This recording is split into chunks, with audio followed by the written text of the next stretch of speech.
Hey, welcome to another Main Contain Fishing podcast with myself and Mike from Beanie Outdoors. We're here to kind of run down some tournament talk stuff tonight and just talk fishing. No special guest tonight. If you want to jump on the stream, just holler at us in the comments. I will put you on the stream. So stay tuned as we bring you the best damn fishing podcast.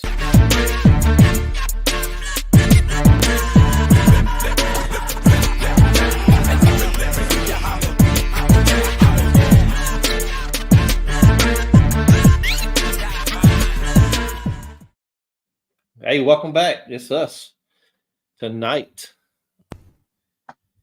So we got bear fishing in the house already. That's my Canadian counterpart that I was telling you about with the battery situation. Well, welcome to the show, Bear. I'm helping him smuggle batteries back across the border. Yep. I got to hear that story. So what's the deal with lithium batteries not being able to ship to Canada? Is it just here's my theory, and I can't prove it, but so with Zepro's in Texas, right? Right. My guess is they airlift them. So because mine showed up, like that one showed up in 2 to 3 days. So I have a feeling when they ship them, they fly them. And I wouldn't be surprised if Canada has some stupid regulation because of all the issues with lithium flying. And other than that, Canada sucks, and they don't like to let us send stuff over there. So, to be honest, the only good thing I know that comes out of Canada is bear fishing, and that's just because he comes down to Vermont to fish with me. So, other than that, everything else can just stay up there. So, we've got a Facebook user. So, what's up, bud? But give you a hint. If you're a Facebook user, make sure you hit /StreamYard.com/Facebook so we can see your picture over in the comments. Actually, Bear, if you're still looking, buddy, that's you. Hey, my pile of crap. We're in the same boat. It's funny, dude. It was funny when you joined up and you were like, "Hey, look what I got." And I'm like, "Yeah, I got one of them back here already." Hey, that was a pretty good deal, dude, because is that sale still going on? It is. Z-Pro, powered by Z-Pro. Main Contain Fishing is powered by Z-Pro Lithium. They have a sale going on. You get a 30-amp battery and a charger. That's actually the better charger, too. Yeah, this is the 12-volt, 10-amp charger pack.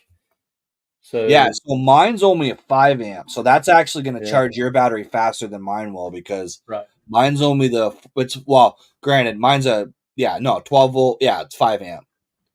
So yours is going to be even faster to charge than mine will be. And like I said, mine only takes, after a full 4 days of fishing, running 2 GoPros and a fish finder for, we'll say 20 hours, rounded off. It takes like 2 hours. There's a little light on it. It's green. It's red when it's charging and green when it's done.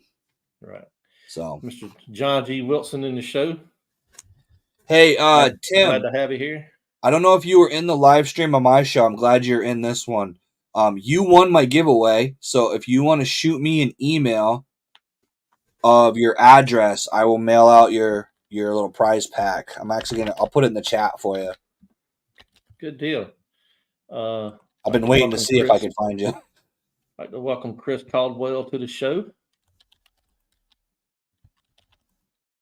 Tim. But yeah, man, we're just here to talk fishing. Anybody got any questions? Want to learn something? Want to talk some crap? Dude, I'm so excited. I got open water.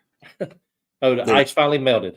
There's water out there, man. I finally can go fishing. It's crazy. Like we've had like nonstop rain for 3 days, which is gonna screw me a little bit. So where I want to go do that lake trout trolling thing I was telling you about, right? The problem is that's the end of Otter Creek, and the creek is roaring right now. So this is like a huge, long stream or river essentially, but it's all the like mountain snow and all that filters into this. It's super like there's so many different tributaries to this creek that like you'll go from like in the summertime, it'll be 6 inches of water, and then there'll be 9 feet. Like, it's just that varying depending on what the waterfall is. So it's going to be interesting if I can even get out, because sometimes the whole road to the ramp will be completely underwater.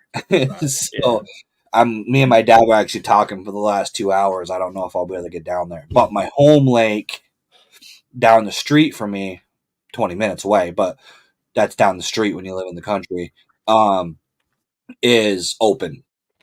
So I'll be able to at least try to get out there and bass fish. And if you guys can see all those boxes back there, I'm complete re-rig of my kayak. Yep. I'm going to have horizontal rods. I'm going to have doing a whole overhaul. So how you going to mount your horizontal rods? Yak Gadget. I bought those rod stabilizers, dude.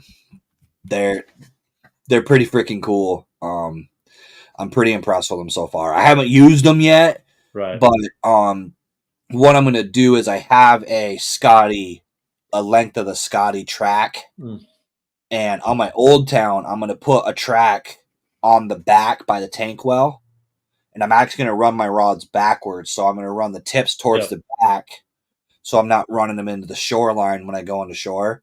Yeah. So my handles will be roughly right here, where my reels and handles will be, so I can pick them up and cast, but I still have the front of my kayak open to net and stuff like that. So good deal. Yeah, I've been looking at them too. They right here.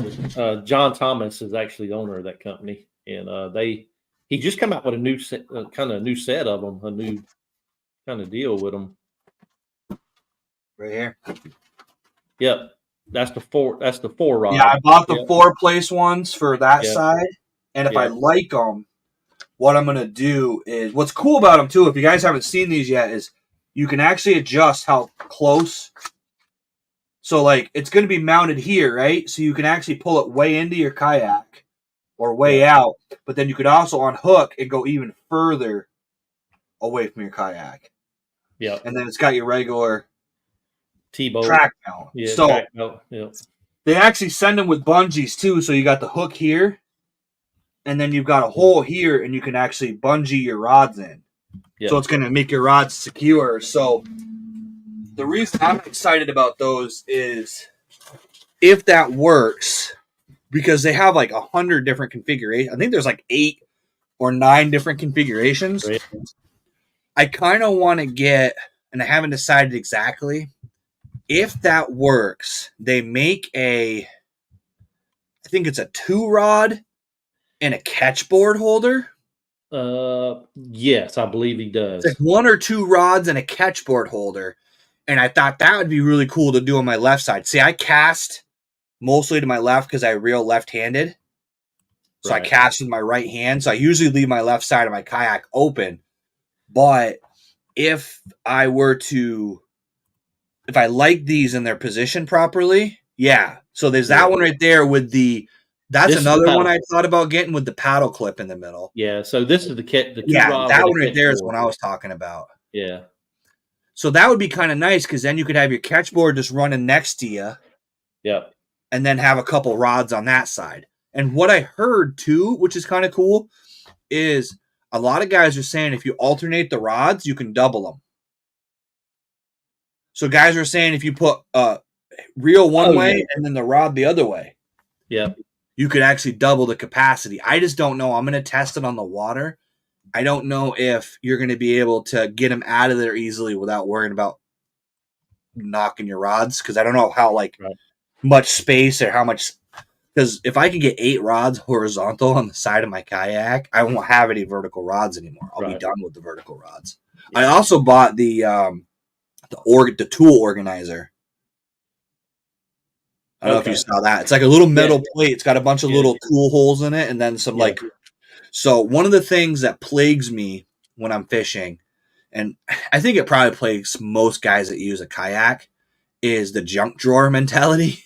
Yeah. Where your cup holder gets filled with jigs and leftover plastics. And I had a problem with my pliers. Always end up under my freaking seat or somewhere, and I don't want them to be. So this has got a spot for a lip gripper, because I got pike up here that I want to make sure I have one of those to handle them. It's got a couple spots for pliers, and then it's got little holes around the front of it. So I could hang like jigs and chatterbaits and maybe a crankbait or two, because there's always like that bait that you take off, but you're like, I kind of want to use this again later. So you can just like hang them along the front of it, and it's going to give me that space to like hide that stuff. Yeah. So I have less of that like bucket. Like I literally had I think it's a Yak Attack, like the cup holder. Yeah. That goes in the That's track, what, but it ends up being that's full what of my cup bait. holder is. Yeah, it's full of plastics when I finish the day. Yeah. So So, I hey, want to be organized. we've got a guest in the background, Mike. Oh, we do? Yes. Off the Hook Outdoors is going to join us Oh, there he is. live here. So let's welcome him to the. What's Welcome, up, Ted. buddy? What's happening? Man, thanks for sharing. Hey, no problem, man. Just hey, we've started the show a little with 10 minutes in, man. Just introduce yourself and what you do and where you're from and things like that. Yeah, my name's Ted.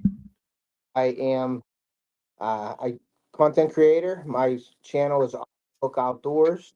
I make custom baits as well, custom soft plastics. I have a website for that. I just asked to be American Outdoor Network with you guys, so I appreciate that. So thank you very much. I'm out of Pittsburgh, PA. So I'm in PA. I do hunting. My passion is hunting and fishing. Hunting more than fishing, but I'm into both pretty hard now. And I do a lot of family video channel as well and stuff like that. I do live streams, giveaways, things like that. So, but yeah, my passion is really hunting and fishing. So I've been doing this for about 3 years now on YouTube. Got a lot of partners and affiliates I work with right now, so I'm pretty blessed for that. People have reached out to me, and I've reached out to them as well. You know how that works on YouTube. You can Right. you Yeah. want to go after it. The only thing I could say is no. So that's how I approach things. Nah. But yeah, everything's going good. It's busy. So, I just try to keep putting out videos every week and trying to keep growing my channel and things like that. So yeah, so it's exciting to be on the network too with you guys. And Binya, I've been trying to get him on a live for a while, and he knows it. Dude, we have like we were talking like nonstop for a while, and then we kind of stopped talking for a while, dude. It's been like probably a year at least. We've always like tried to coordinate stuff, and then stuff fell through or whatever. But Yeah. Right now, break at work. Like I work 3 to 11:30 until the summertime. Then I yeah. go. I'm like low man here, so I've been working 3 to 11:30, which is really tough. As a content creator, it's okay because the kids are in school during the day, and I Yeah. can do stuff on my channel. But all in all, I don't see the kids during the week that much. You know what I mean? So it's kind of tough. Yeah. I got my web now. I just opened up my new apparel store yesterday. So yeah, I got stuff going on. I'm always dipping my hand in the fire. You know what I mean? Yeah, I clicked into your live, and then literally my boss kept like doing circles, and I'm like, yeah, I need to get out of this live. I'm not gonna. I forgot to turn my headphones on, so I clicked in. Your voice started blasting out of my phone, and I'm like, crap. Yeah. So yeah, talking about content creation, man. Working a full-time job. I work swing shift, so I'm fixing to come off night shift for 6 months, going back to day shift. So a lot of my time is during the daytime is trying to get content created, fishing a little bit. I also run kayak tournaments online, in person. We're fixing to kick off the Georgia Tour Kayak Series this year, later this month up in Macon, Georgia, which is in the middle state of Georgia. Yeah. So it's just, I'm a busy man. Plus, I made him run a second series up here because I wanted a northern series, so I added another trail for him. And it's crazy how consumed you get and how quick, just there ain't enough time in a day for everything, and especially passion, like almost don't want to go to work. You just want to continue doing your YouTube and the fishing and the hunting stuff. But we all know you can't do that because we're not money on YouTube. Right. We're all working for the insurance. So Yeah. I've literally called out sick so I could finish editing videos. I'm not gonna deny that. I've definitely done it. Yeah. No, I've done it before. Staying up at the lake house, fishing the lake, playing sick for the next day because it was really good the day before.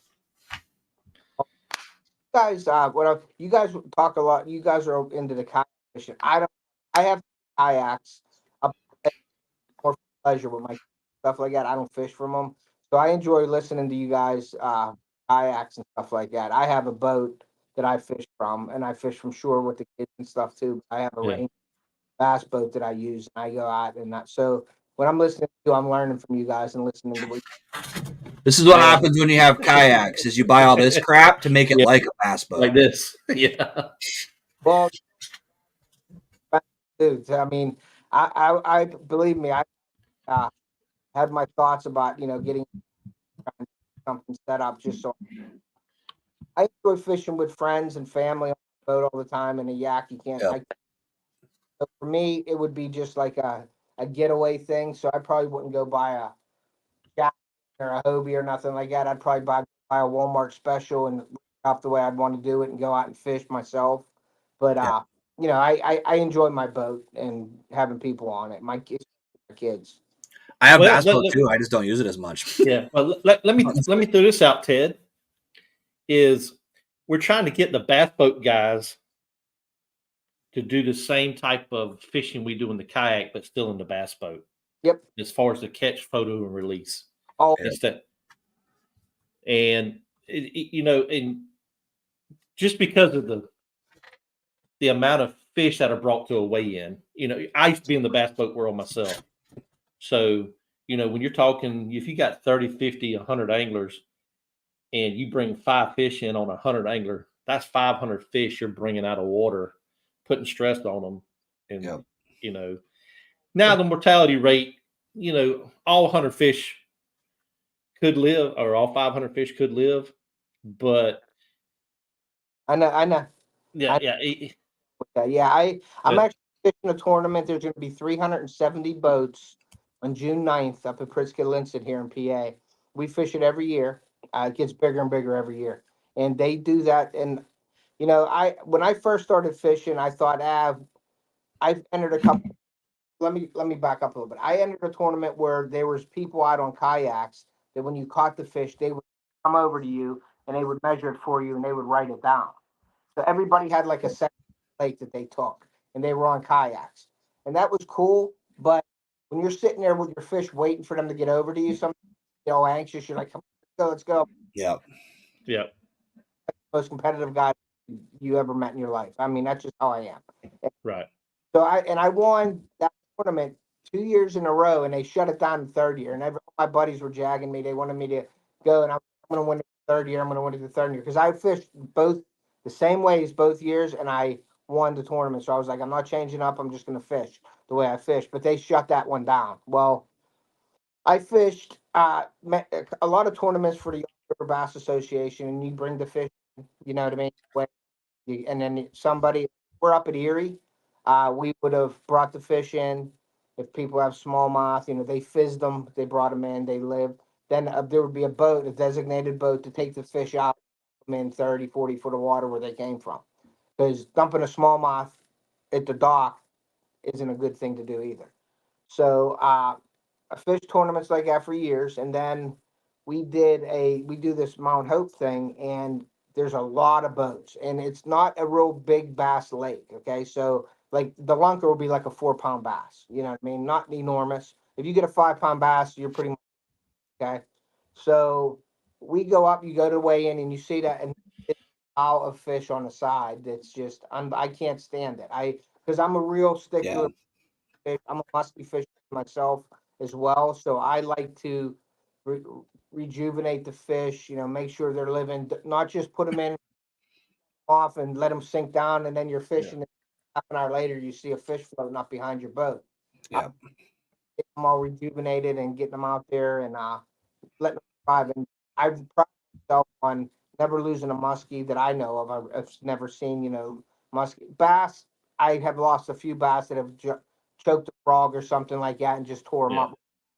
up. And they become turtle bait basically in the lake because there's some big turtles up there. I don't feel as bad if it gets utilized. I don't like killing fish. That's not my thing. This year I'm doing a series on how to kill fish on my YouTube channel. I'm going to actually do it because you see a lot of these social media posts, and you guys know as well as I do. You know, you got, demo spaces, all these, even Facebook and YouTube, you got people posting them holding a fish out horizontal with their jaw. And it's a 4, 5, 6 pound fish. And Yeah. their jaws open up and the fish is just screaming, let me go. I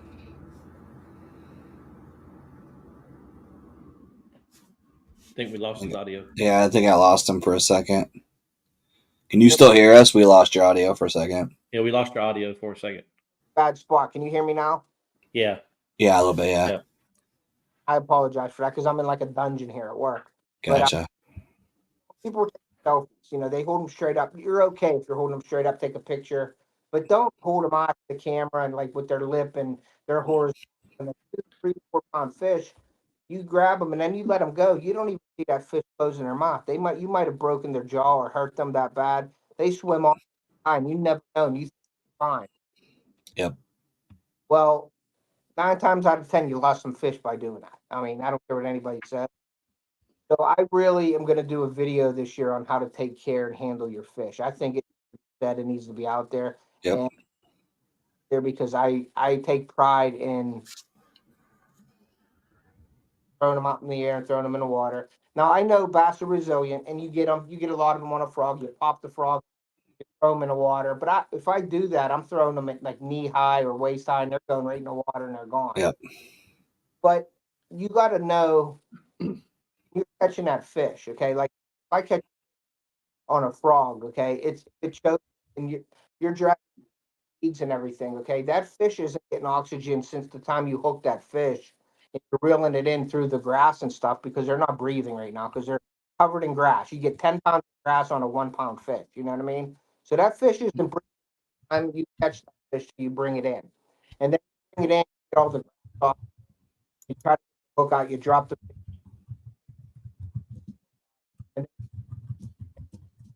different pictures. And then you throw the fish in, you see him go in the water, and turn around and start fishing. But you don't see that fish just cradled himself into the weed. They ended up floating up a half an hour later. So do a video on it, and I'm going to let people know how to handle the fish. I actually chased a smallmouth down one time. So I had a smallmouth I was trying to measure. I was doing an online tournament, and I put it on the board, and he kept jumping the board. It was like probably almost a 4-pound smallie, and it was small. I don't know what it is about smallmouth, man, but those things do not want to be measured. There's just something about them. And I was fighting with it. I finally got a good picture of it. I put it back in the water. It seemed like it was fine. I revived it. And then I'm fishing. And literally in the video, if you actually watch the video, you'll see me go, I'm casting and I'm talking. I'm like, oh my God, guys, that was my PB smallmouth. And then I just stop and I'm looking. And then the video just cuts out. It's because I literally shut my camera off, pedaled my ass off because I saw the side of that fish come up to the top of the water. Mm-hmm. Went back over to that fish, netted it, put it in my net, revived it again in the net. And I was like, literally like, come on, man. Like I felt so bad. I'm like, sometimes it happens, but. Yeah. Even largemouth down here, especially in the summer months, we're talking June, July, August down here, and down maybe in September. It's just the heat is so bad down here sometimes. Yeah. And I have a metal catch board, and having that thing underneath your seat in the kayak, it heats up. And if I always dip it into water and kind of get it into water, cool it down a little bit, and then put the fish on it.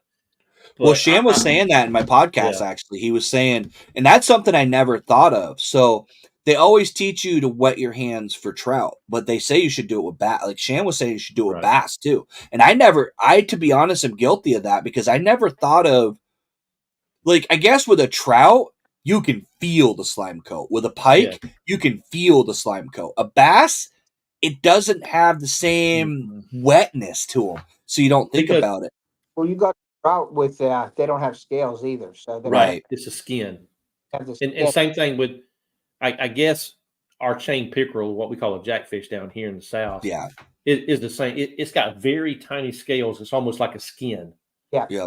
And man, you pick them things up, you're holding them, trying to get. Can't hold on to them. Yeah, they're like they're slimy, man. It's like But yeah, Sham was literally saying like wet your measuring board and wet your Yeah. hands before you handle them, and he was saying the same thing about the whole freaking horizontal yeah, like I get it if you're trying to get a portrait, but hold the fish, like yeah, support that thing. yeah, You don't want to on that jaw. That jaw is really thin. You bust that, you don't even know. Sometimes you can dislocate it, and Yeah, you put it in water, and he closes his mouth, he's dead. yeah, I've caught them with like you could see where it healed, Hmm. and their Yeah. jaw was like always like it's like an overbite at that point. It doesn't really truly like their crushers don't really work at that point. They kind of lose that ability. Getting yeah. back to It's the question about the bass fishermen doing the bump boards, I'm all for that. I fish right now. I don't know if you guys are familiar with Shane Flynn Outdoors. He's on YouTube. yep, Yep. yep, And Shane, I know Shane. I don't know him real well, but I know him pretty good. And started that, kind of fishing. And you get the code just like a kayak. You right, got a lot of fishing video, a lot of fishing live streams where I was fishing in his tournaments and I was catching bass and measuring them on the live stream, and measuring them that way and showing people how to, and then just putting them right in the water. I like that method. Now, people are going to say, "Oh, the old school way is the best way." I love it when you got the measurements and the weight and all that, but you know, I guess when you're doing the bump board thing, you're going by inches, and everybody is used to weighing your fish, Yep. but I don't see nothing wrong with total inches is fine. Until your best five, weight. What happens in that tournament? I believe you get your best 5 inches and like the five measured in inches, and the biggest weigh it for the tiebreaker. right. Okay. Agree with the weight on somebody weighing it because of you're not there and all that. It's all just hopefully everybody's honest, but I know there's people out there that are not. If you go onto those 20X's and stuff like that, I used to fish those. I mean, I've seen some people that got caught by their faking and doing stuff with their weights and this and that, their stuff like that. So there's people out there that will do it no matter what, no matter how Yep.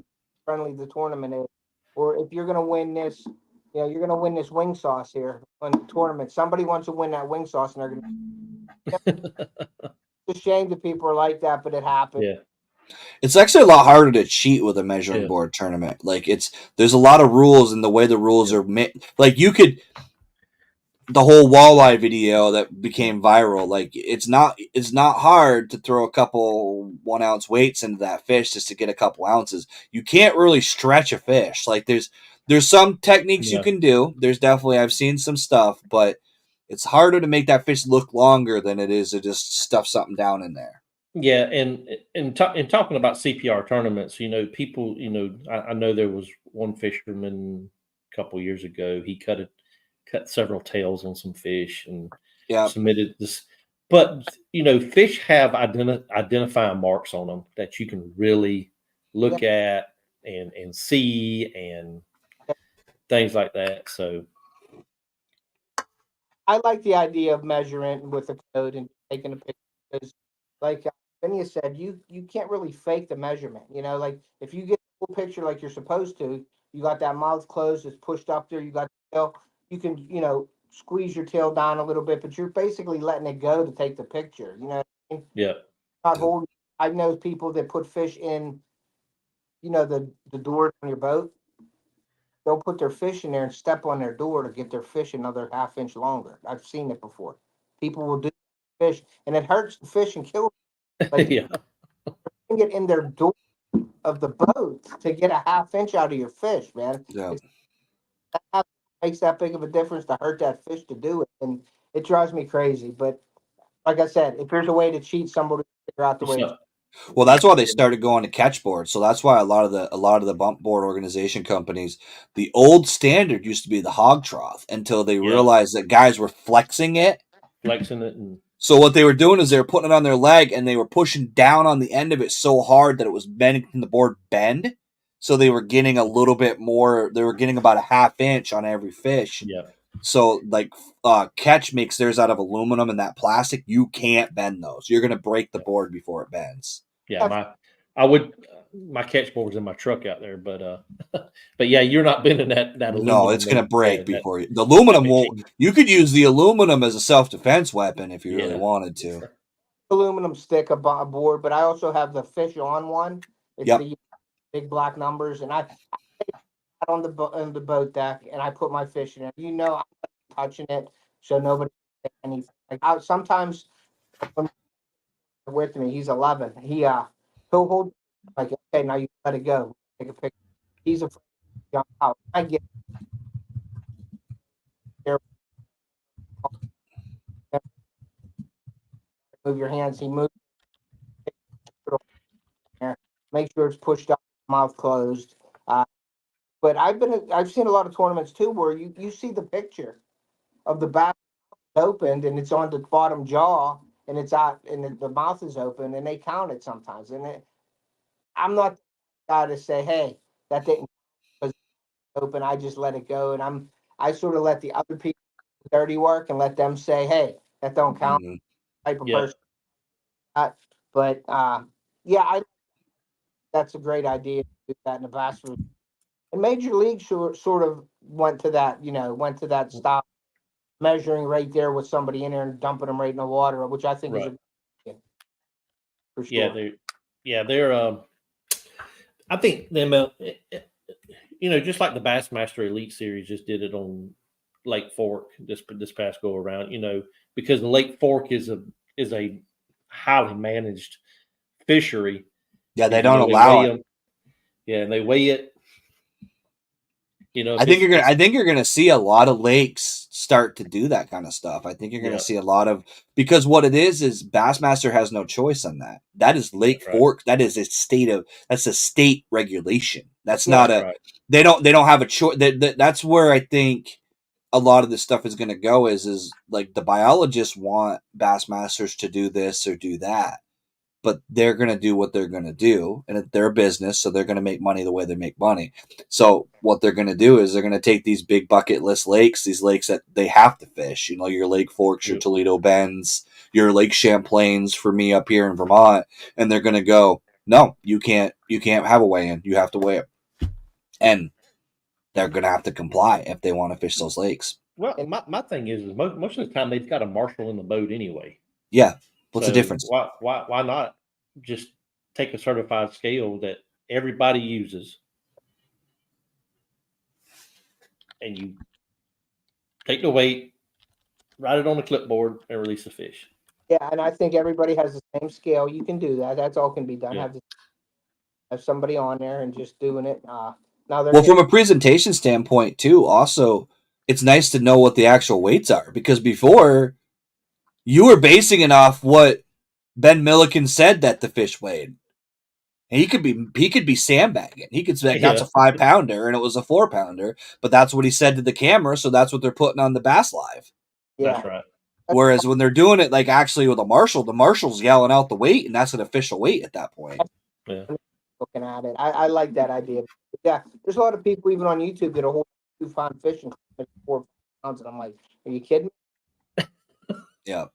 Tell by your hand size and the fish size, like you can Yeah. tell your experience. I'm not saying everybody does it. I'm saying there's sometimes where people are like, that's 5 pounds, and they throw it in the water. I'm like, well, weigh it. I guarantee it's 3. You know what I Yeah. mean? Yeah. When you actually hold that fish up, like they're holding up a 13-incher, and they're like, that's a 5-pounder, and I'm like, Yeah. that'd be a pretty impressive 5-pounder. I'm gonna trash talk a little bit. Is that okay? Yeah, sure. I hate these guys watching these guys on YouTube. They said, "Oh man, this is a big one, a big one." They reel it. Oh yeah, it's big, and they got one hand on the rod and doing all this, and they pull up a 2.5-pound fish. Now I'm sort of guilty of doing that when I set that hook at first. Like, oh, it's a big one. I'm And then done. it ain't that big. Sorry. Yeah, that's what I'm guilty of that a lot, and actually I will trash talk sometimes I literally will trash talk myself in the video, and I'm like, oh, that wasn't that big. Like I'll literally, but yeah, no, the thing is, I think sometimes what happens with that, especially if it's a jig fish, is when you set that hook, if you're fishing vegetation, you basically drag that fish into a wall. So when you get that hook set, you're like, whoa, Yeah, like same. what is that? And then all of a sudden they pop free of that vegetation, and you're like, oh yeah, no, that's Yeah. not what I thought. I actually the other day, like not the other day, but like last year, I was telling Daniel in a video, like one time I actually set the hook on a rock, and I was like, oh, it's a monster, and then I'm like, wait, there's literally no head shake, there's nothing here. And then I start reeling, and then all of a sudden it popped free, and I was like, oh yeah, that was Yeah. definitely not a fish. Like Roy says from USA Kayak Fishing Magazine, this is Roy. It's theatrics. It's That make it interesting. hey, it's what the people want, right? Frog fishing. And I'm a big frog fisher. Yeah. And you get that initial hook set with a frog, you set that hook, all of a sudden, boom, it's like feels like it's 10. You know what I Yep. mean? Yeah, but that's cool though. There's nothing Yeah. funner than like a horny toad or a topwater frog bite, though. I don't care if it's a 8-incher or a 4-pounder. There's just something about when they hit that thing on top. Like the only problem I have is I literally use like a moderate rod for that, not Yeah. because it's technique specific, but because if I don't, I need to put that buffer.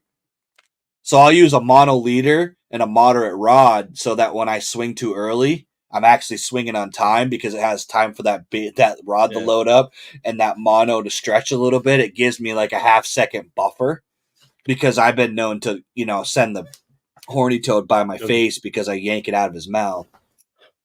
I need to send one of these to you, Mike, and let you fish it.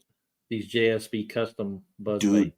Yeah, the two baits I really want to catch a fish Yeah. on similar style are buzzbait and spinnerbait, dude. I've Yeah. never caught a fish on either of those. Really? Yeah, and he makes spinner Never baits done as it. well. So It's really weird. So to be fair, the spinnerbait deal, I'm more of a chatterbait guy, which is kind of the same category. It's not the same No. bait, but it's No. the same vibration. No. It's the same deal. no. One too, the Terminator makes this. You want a chatterbait? This is like a thunder chatterbait times 10. It's for pike up at Lake Erie, and Um, Faber, Dave, a favorite fisherman on the MLB. He lives up in Erie, and like every once in a while when he gets blown up in Erie, he comes down to Edinburgh and he fishes. And I talk a few times. He let me go in his boat with my son and hang out and stand on his boat and all that. Hmm. It's just unbelievable. And he told me about Terminator, and it's the Thunder Terminator Thunder something, but it's got a wobble that will rattle your teeth when you're reeling that in. It's way more. It's like a chatterbait on steroids. It's awesome, and it's a cool bait, but you got to throw it on the right rod. You can't. Yeah. oh yeah.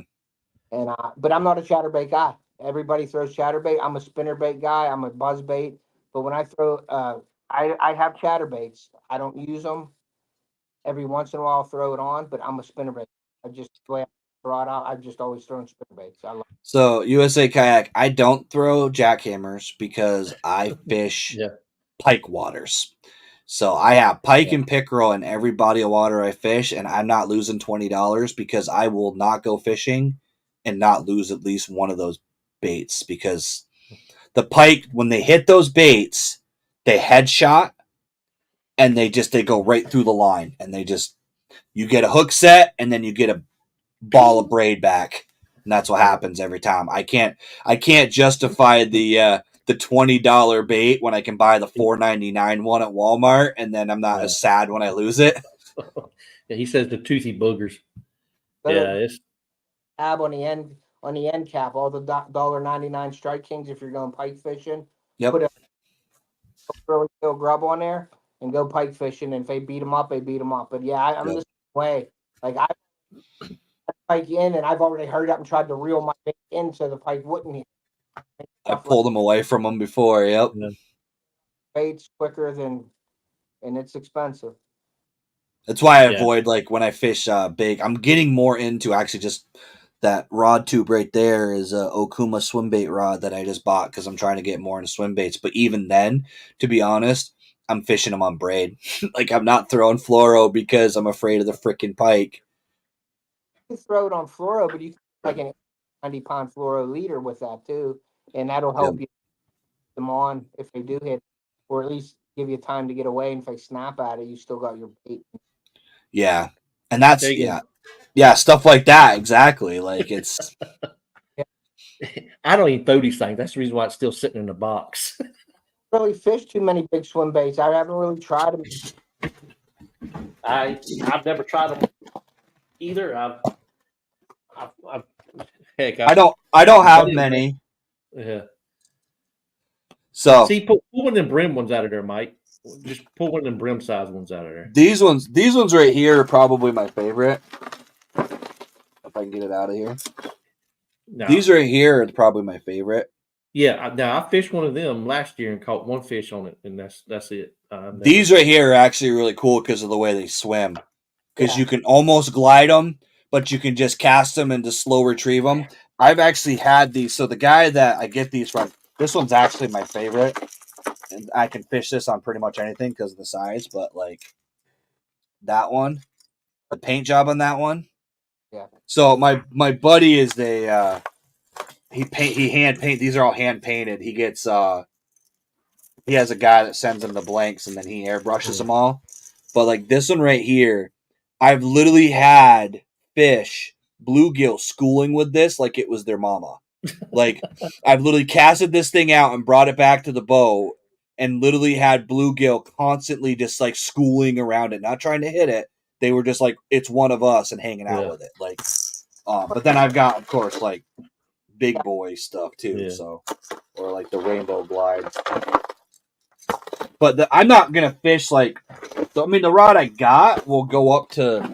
That's why I bought the Okuma. It's a fairly inexpensive rod. It's like $150, but it does 1 to 6 ounce, so it gives me a wide range of being able to play. I honestly got it because I was casting like even mag drafts on like a medium heavy rod or even a heavy rod. It's acting a little weird when you cast. You have to kind of lob cast. You can't really whip and let her fly. Don't have the backbone. Yeah. So I was like, you know what? Screw it. I spent the money and I'm going to try to get into. It's funny because until I met eBay, until I really started fishing them, I was always the guy that was like, yeah, why the hell would I use an 8-inch glide bait? There ain't nothing's going to eat that in my water. And it's funny because he sent me some baits and I was just filming with them just to look at them in the water. And I was using an underwater camera. And I was having like 6-inch smallies, like pinned on the back of that glide bait. And I was watching the camera and they were following that thing in. And then I had a bunch of different fish like follow it in. And then I kind of realized that like sometimes with those big glide baits or those big swim baits, it's not even the strategy isn't even to catch the fish with them.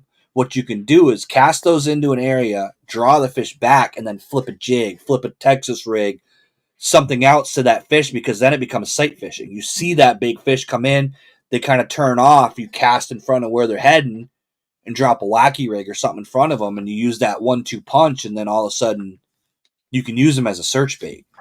I pick up in New York a lot too, and you'd be surprised at the big bass I catch on. I don't troll for my throw, and I throw 18-inch baits with them, and that makes a long day when they're not biting. Throwing anywhere from a 10-inch glide bait to a 50. Right. Tough. You know, your arms feel like. I mean, you feel like Arnold done metal. Yeah. A lot of big bass on 10-inch glide baits. Yep. Hit it and then you just reel it in. There's no fight to them because the lure is enormous. I've caught 23, 24-inch work on the 10-inch like nothing. You know what I mean? I caught 2-pound smallmouth glide baits. I mean, it's just a matter of smallmouth. That says something about if you haven't. Daniel hasn't had the pleasure of fishing for what I call the pit bull of the bass species. Like those things. Yeah. They are like I don't even think they want to eat it. I think they're just determined to kill something. Like I feel like sometimes you'll literally catch a smallmouth that's like there's no way you could ever fit this in your mouth, but you tried to kill it anyways. Yeah. That's a monster for up there in that lake. Now you go to Erie, you catch 7/8 or whatever, but right. I'm not on Erie. I'm a couple miles away from Erie. I fish my home lake, and 3 on a wacky. Yeah, it's down here in South Georgia. I'd have to travel about 2.5 hours north of me to Augusta, Georgia, where the Savannah River which is the main run of the river that splits us in South Carolina, and they call it the Savannah Rapids up there, and that's where the smallmouth are. But I think the state record smallmouth in that river is probably like 4 pounds. Yeah, I was gonna say you're probably talking Yeah. 2-3 pounders, maybe. Yeah. So I want to give a shout out to somebody right quick while we got him on the live stream. Is Roy from USA Kayak Fishing Magazine. If you don't subscribe to the magazine, you can go to USA Fishing Kayak Magazine.com. Subscribe. He has good articles in there. I published a couple in the last 2, but also there's also other things in there that are good reads. But I just wanted to give a shout out to him while he's on the live. So yeah, it's that talking about smallmouth fishing. That's one of my bucket list fish. I don't care where I have to go to catch it. If I go 2.5 hours away or jump on a plane, come to Vermont. We'll go on Champlain.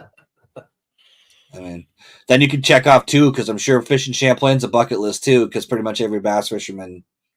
That's what's funny about being from Vermont is I'm spoiled because Champlain's 20 minutes that way. Like, well, you've got to look where I live at. Is okay. I can go down to Florida. I can fish the St. Johns River.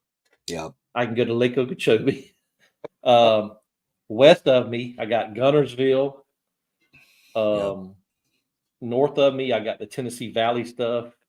Chickamauga. Yeah. So, I've got good lakes around me. But why? That's the problem is we don't appreciate what we have near us. That's what happens to me, dude. People will be like, why do you drive? Like I was talking to Bear Fishing, who was in the chat earlier. Like, so he's from Canada, but he's from Montreal. So he doesn't have lakes in Montreal. He can go into northern Canada and find stuff or come down to Vermont. And he was asking me, he's like, where are all these lakes in your videos you're fishing? And I'm like, well, that one's a half hour. That one's 45 minutes. That one's 20 minutes. That one's 15 minutes. And he's like, dude, you have all of these lakes and you're catching those fish? And I'm like, yeah. And he's like, then why are you driving 3 hours to meet me up by the border? And I'm like, because I get bored because I've caught fish in these lakes like all the time. And I want to go fish somewhere I haven't. Like, one of the biggest things about like fishing for me is like going to an area. One of my favorite things to do is go to a lake I've never fished and catch a fish there.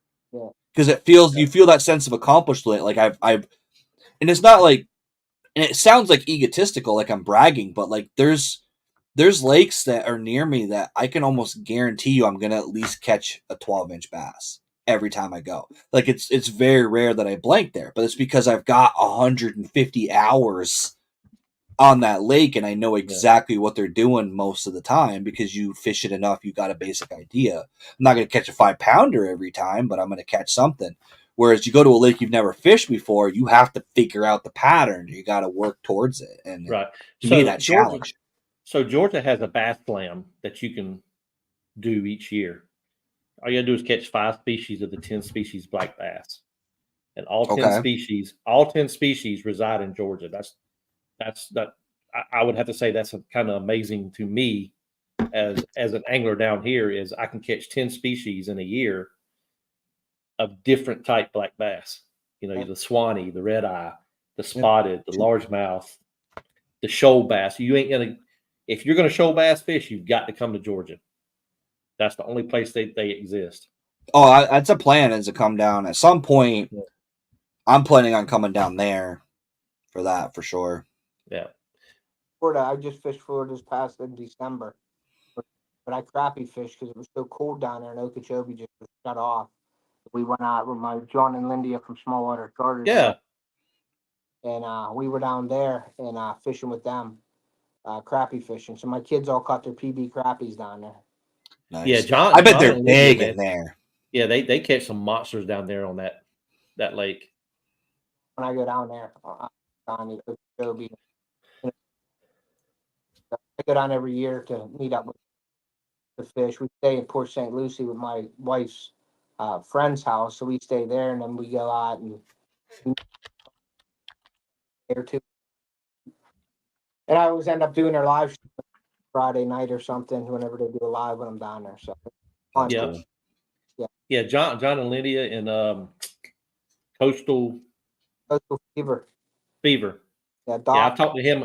Yeah, I've talked with him about trying to get a trip down there to go peacock fishing. Yep. Yeah, they are good people, man. Good people. It's funny how you meet people on YouTube and then you become friends and then you Dude, it's the Yeah, funniest. That's I think the yeah, funniest thing about this game, dude, is like I can text Mikey Balls right now. I can text Alex. Like you meet these people that like you have no reason to have a conversation with. Like when Mikey got a kayak, he called me and he's like, "Hey, dude, I'm thinking about getting a Jackson. What do I need?" Mhm. And I was like, "You're asking me for advice? Like I've been watching your YouTube channel for 4 years, learning how to bass fish, and you're calling me how to rig a kayak? Like what?" But it's like it's just you meet people at shows. Like I've actually literally went to it. I went to my first trade shows. Like I was working the booth with Abe, and I was just there basically just to hang out. But I was like, they got me in with a vendor pass, so to repay them, I was helping them sell baits and work in their booth and stuff. And people were literally walking up to me and recognizing me from my YouTube. And I have now 1,000 subscribers. At the time, it was like 400 or 500.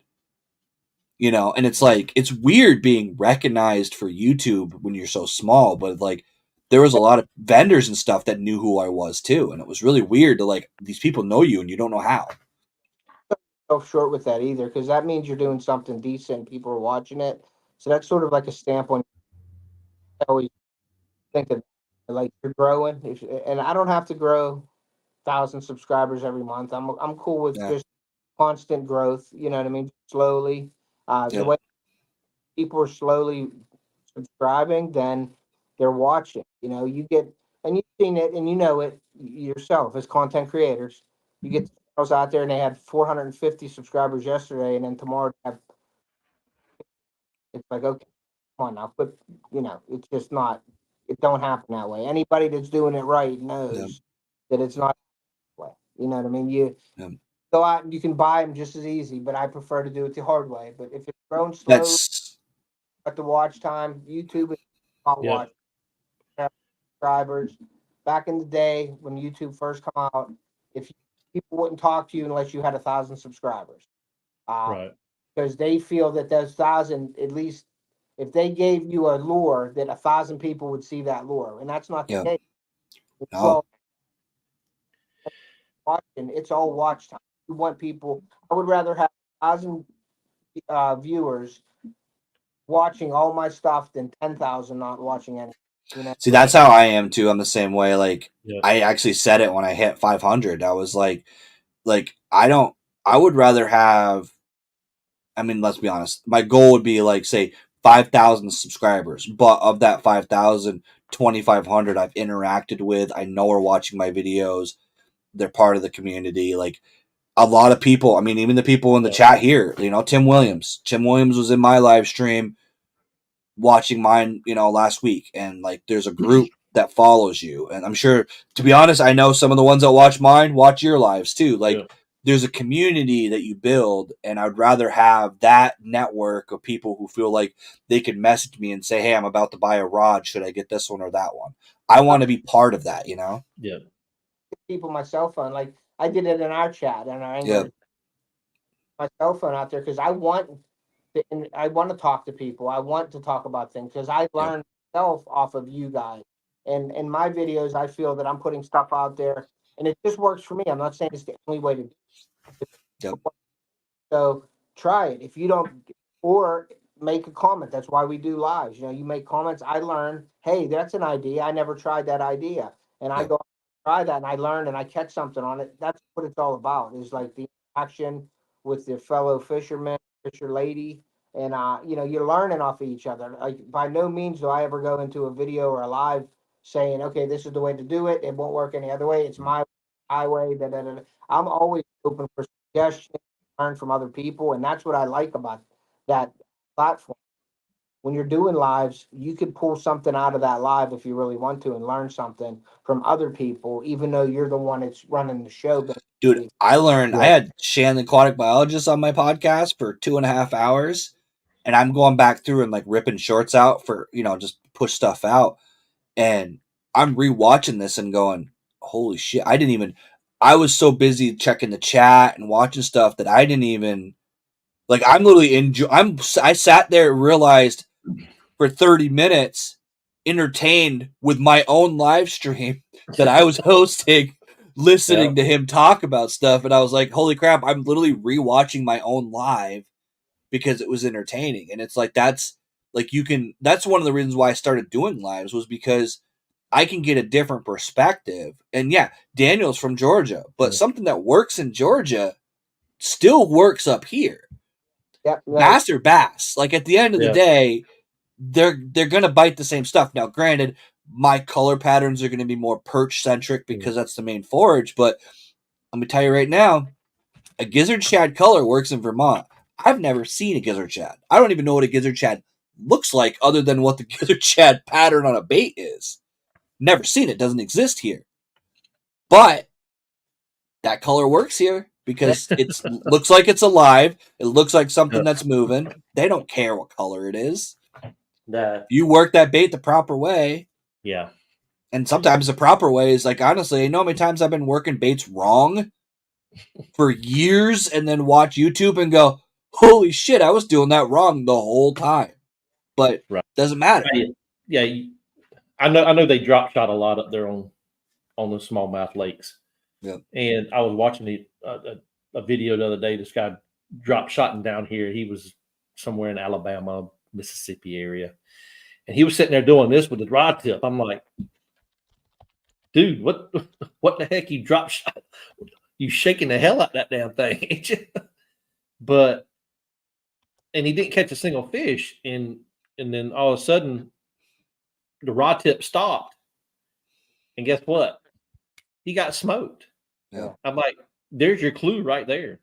Stop shaking it. It's not as, we call it dead sticking down here. I don't know what y'all call it up there, but same thing up here. Yeah. Yeah. So we call it dead sticking. And so I'm like, there's your clue. As a fisherman, you got to pick up on how the bass behave to. It's all about what the fish tell you. I'm a big stickler with that. You go out. Yep. I have my boat up, and I'll tie all the stuff on my rods that I think I use. And I guarantee you, just about a half hour into it, everything's off my rod, and I'm tying something else on. Yep. Whatever the fish are telling you. Now, granted, I know my lake up there, so I know what's definitely going to work. But I always like to try new tactics. So I'm always throwing something else on. The Miki rigs, Tokyo rig, trying all kinds of different stuff. Putting a Ned head on a drop shot, you can put a Ned head instead of a lead bait at the bottom of it. Use a Ned rig, and then put your drop shot above. Yep. Doing that in a video, it worked well for me last year. It didn't really bring it up that much last year, but it worked for me. So I'm gonna do a video about netting, and drop shotting all in one on the smallmouth up there. So I mean, you learn a lot of stuff. I've seen that on a YouTube. And I'm like, all right, I go out and try it, and boom, I end up having a great day. And I'm like, okay, now the next fish on. It's just a matter of what the fish want.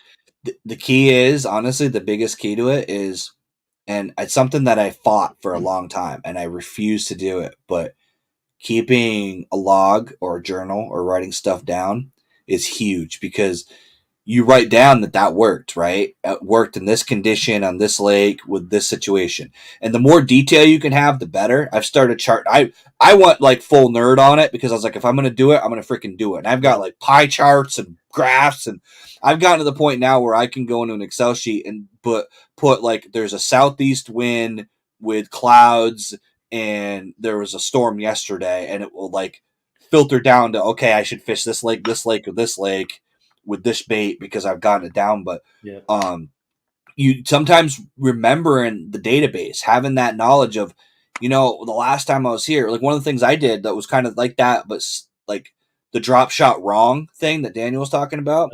Sometimes I'll literally put a long leader on my drop shot and fish like a Kitech and just swim it, because it keeps it down, and that weight smacks against the rocks and it makes that bait do weird stuff, and it keeps it down low. But for like me down here with the milfoil and all the grass and stuff, having that extra weight kind of keeps it just above that stuff and stuff like that. Like I wrote it down. I'm like, I wrote a 18-inch leader to the weight and the Kitech Easy Shiner or whatever I was using. And then like you sometimes, and honestly, that helps a lot, kind of bringing it back around for tournaments.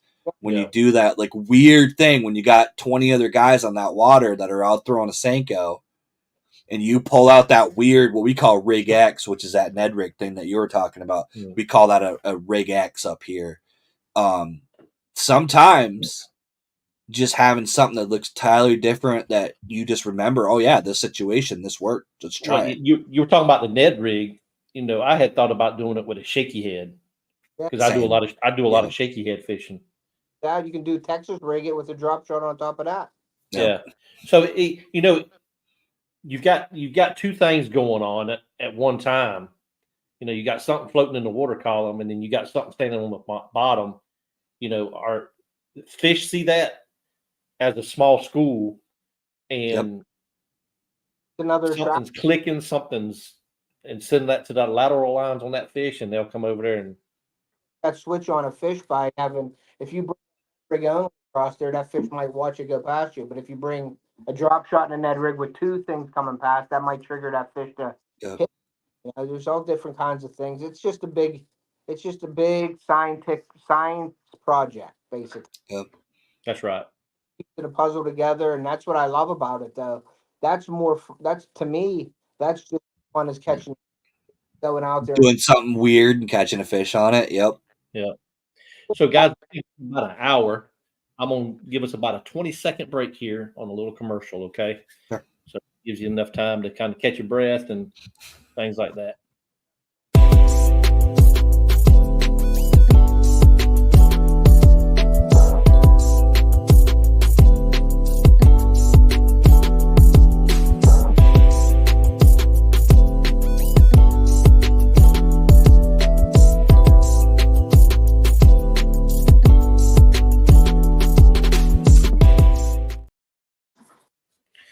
All right, welcome back. We're going to go for about 20.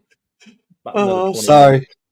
So I posted a reel on Instagram, and I just got an alert. So Vermont actually put in a ban on wake boats. Like they put regulations on wake boats. So I just got a notification. Apparently, in the last hour, I've got 900 views. So it's up to 1,400 views on that reel now. Basically, I took the news broadcast and put some funny clips in between. But so what they did here is they made it so if there's not 50 contiguous acres around the lake, you can't use them. So there's 30 lakes that just wake boats are just outright banned. Can't have them anymore. And then you have to be 500 feet off of both shorelines and 20 feet of water or deeper. Yeah, that's so they limited them to the middle of the lake is what they're doing. Yeah. Shoreline erosion is tearing up the shorelines and stuff like that. Yeah. But it created this so you got to realize some of these lakes that were banned, 3/4 of the camps are Connecticut, New Jersey, New York people who have those freaking $100,000 wake boats that are on a dock there that are now useless to them.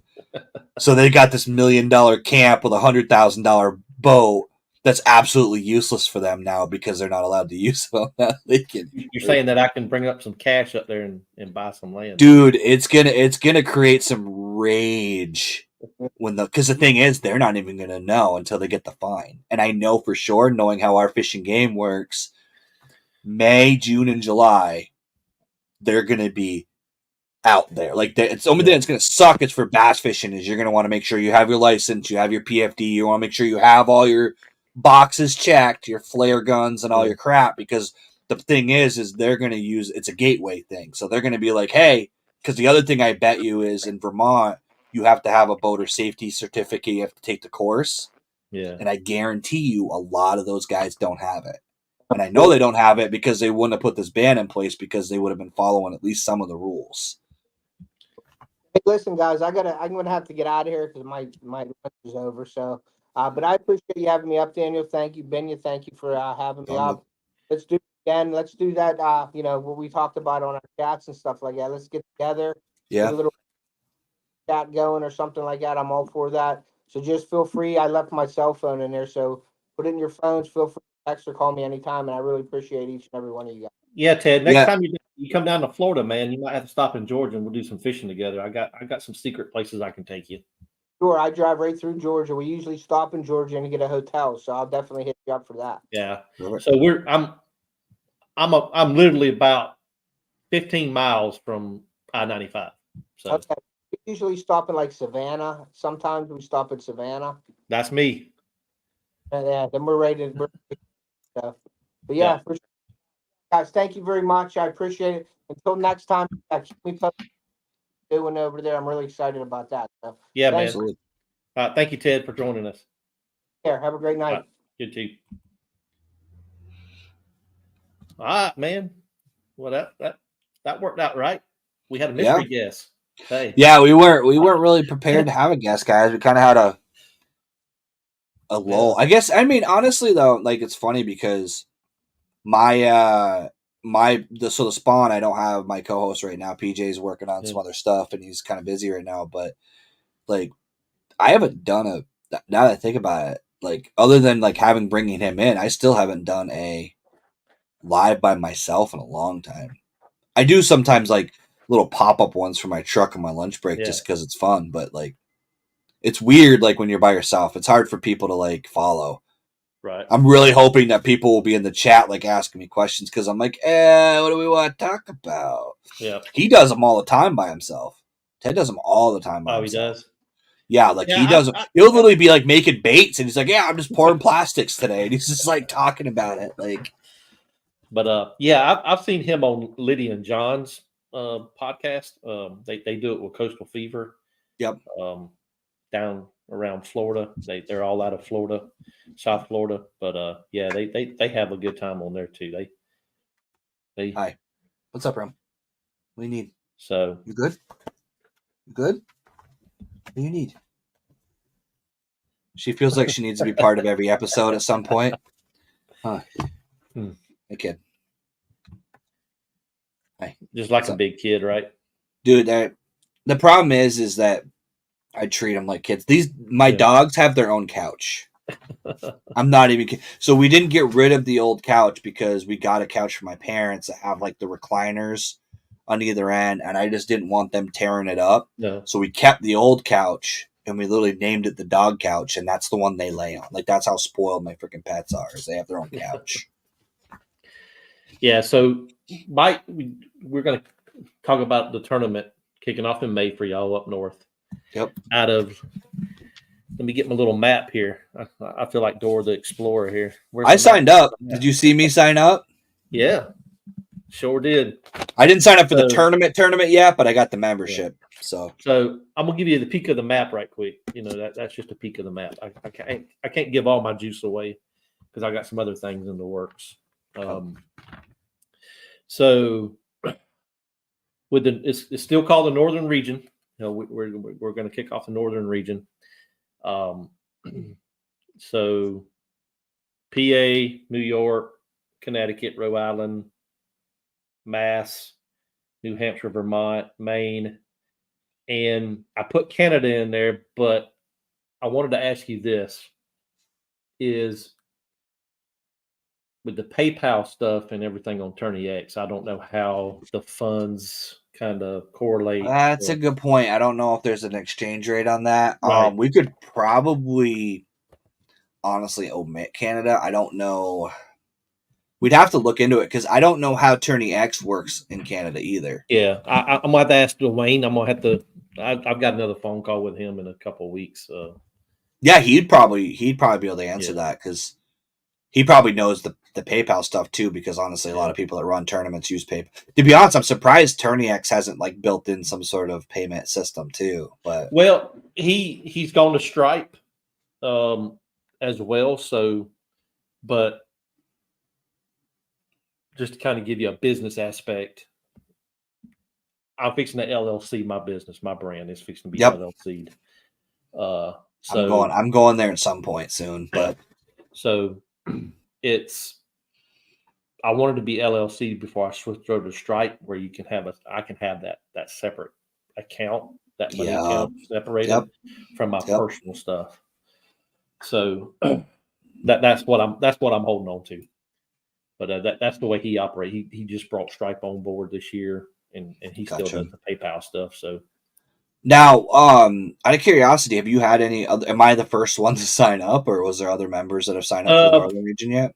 No, not in your region. You're the first one, and Cool. that's what I want to kind of put out on the back side of this podcast is if you're in the North region, them states I just read off, go over to TourneyX.com, look up Southeast Georgia Kayak Bass Fishing on TourneyX, and you'll see in my tab, you'll see the Northern Series Kayak Series.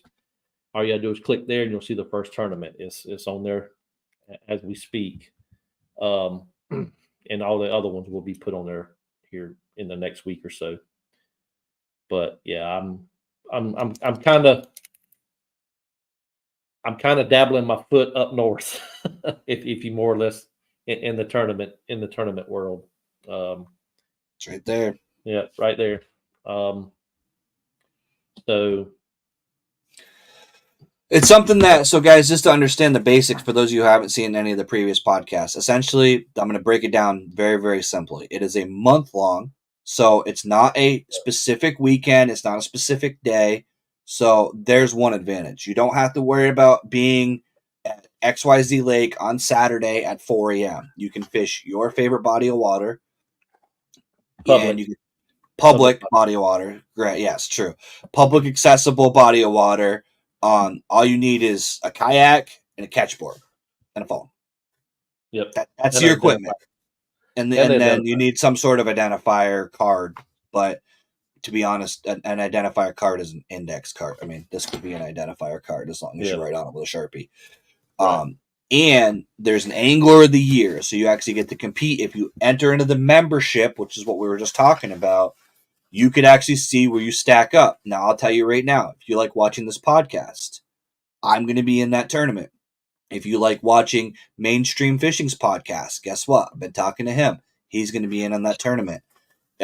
Bear Fishing, that was in here earlier. I'm convincing him to try to get on the tournament. So you're going to be able to see where you stack up against a lot of people. I've actually been talking to, I saw you were on the MAKB page talking to Ken Wood. So a couple of the guys from MAKB, I've talked to Nate Chagnon and a couple other guys, and they're talking about getting in. So there's going to be people. It's a grassroots trail. It starts off kind of small. It's going to grow over time. And honestly, the best way to promote this thing is word of mouth, guys. So if you're interested, you got buddies that are interested. Yep. It's a very low barrier to entry. The membership's $20. I can tell you right now, I've entered into a lot of kayak trails. Most of your membership fees are $50, $60, $70. The entry into the tournaments is what, $45, I think is what you were charging. That's right, $45. And if you become a member, Mike, I have some discount codes that I will send to you as well. To each member that signs up, they'll get some discount codes to Battleborn Tackle, and some other stuff as well we got lined up. So, yeah. But yeah, we're and if anybody knows anybody I can talk to up the north about sponsorships, reach out to me. My email is daniel@sgkbf.com. So yeah, man, I'm hoping this thing would take off this year, and we can have at least about a 10 to 15 angler pool each month, and we'll grow from there. I'm excited about it because also the other thing is, if you guys like this podcast, you like mine, you like seeing, do you like hearing your name said? Because guess what, if you compete, I know on my podcast, especially if there's 10 anglers, I'm going to read all the names. Right. So I'm just going to read the final standings. Yeah. So what we'll do, we'll in the future podcast as the tournament series goes on and things like that, we'll start talking more on the tournament side. We'll probably limit our guests to about a 35-minute segment. Yep. And then on the back half will be the tournament talk stuff, especially on the Main Contain Fishing podcast. Absolutely. That way I can get exposure to all the anglers in the tournaments. I can say some things about the sponsors that I currently have, some other things, and all that fun stuff you got to do for to keep people happy. So yeah, man, it's like I said, thank you for joining tonight, everybody. I know this wasn't the usual podcast. I got some other people in the works. I've got AJ coming on. We're trying to set up a date for him from Battleborn Tackle. He's from out in Nevada way. Nice. Battleborntackle.com. Going to try to get Michael on from JSB Custom Baits. Just talk about their do their bait stuff. Try to get Tim on the live from Death Dealer Baits down in Jacksonville, Florida. We had Al earlier, but we want to shout out to Al from the American Angler Outdoors. He always screw that up. I want to say Gray Goat Lures. Yeah, every time. Yeah. But if you are a content creator and looking to get your content on a network, he is currently seeking out content creators to get stuff on the network. He goes around to these tackle shows, these he's been hitting a lot of trade shows. Yeah, trade shows. There you go. That's the word I was seeing. It's taao.live is the name of the website. taao.live. And you also get to watch our content. Yeah. But yeah, it's a growing thing. He's trying to get it. He's trying to get more content out there for people to watch on a network. So if you are a content creator and you're listening to this or watching this here or in the next couple of days or weeks or months, reach out to him. Great guy. Myself and Binya's got our content on there as well.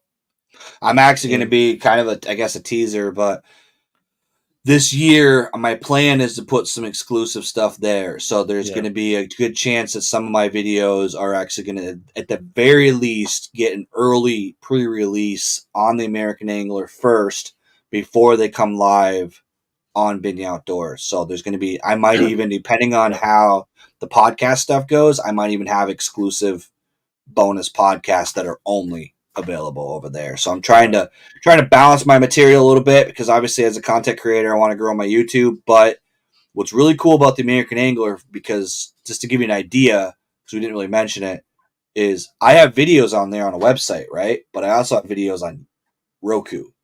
So people are literally watching me from their living room on their Roku TVs that may not watch YouTube. Maybe they only use a Roku and that's what they use. So you're getting more exposure in a different media than just YouTube. And it's a good way to get your name out. It's created subscribers and viewers for me. I've tracked my stats and it has translated, because I was on the network, over to my subscribers on YouTube. They follow me and they've been more familiar with me because they found me over there. So, Mike, I think we've hit everything tonight. One more shout out. The podcast was powered by Z-Pro. Go to zprolithiumbatteries.com. You can get a deal right now on a 12 volt 30 amp lithium battery with a 12 volt 10 amp charger pack. Do that, because that charger alone is like, I think $30 or $40. Yep. So basically a free charger. Good deal. Great deal. Z-Pro lithium batteries.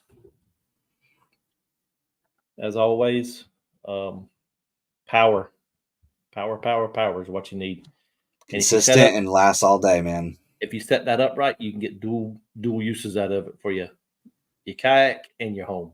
So when electricity goes out, you always got power. Yep. So, but yeah, man. Thank you for another great show tonight, Mike. We had a guest that we never had, that we never had intentions to bring him on, but I put it in our group chat, and he said he'll join us. So stay tuned. As the next live will be March 21st, but that following weekend will be a special podcast from the BLAT Straight Up Fishing Championship at Lake Sinclair. I'm staying with a bunch of guys in a Airbnb, so we're fixing to. That'd be interesting. I'll definitely be watching that one. So we're probably going to do it. Hopefully, we can do it Friday night. So we'll have a podcast that Thursday, and then another special podcast that Friday night from Lake Sinclair and Millersville. Nice. So yeah, it's fixing to be a busy 2 weeks for me. Then the following week, I got the Georgia Tour Kayak Series kicking off in Macon, the 30th. So yeah, definitely we'll be partaking in some adult beverages at the lake. Yeah, if you have a beer brand and you want to sponsor a podcast, reach out to us. We'll be happy to have a conversation. Yeah. So yeah, I need to get over to the Southern Barrel Brewery in South Carolina and talk with them. That'd be cool to have someone on, honestly. I mean, yeah. If you want to bring someone that's non-endemic to be on a fishing podcast, beer's a pretty safe bet because still fits within the category. That's right. As always, people, wear your PFD while you're out on the water and fish on, and we will see you on the next live.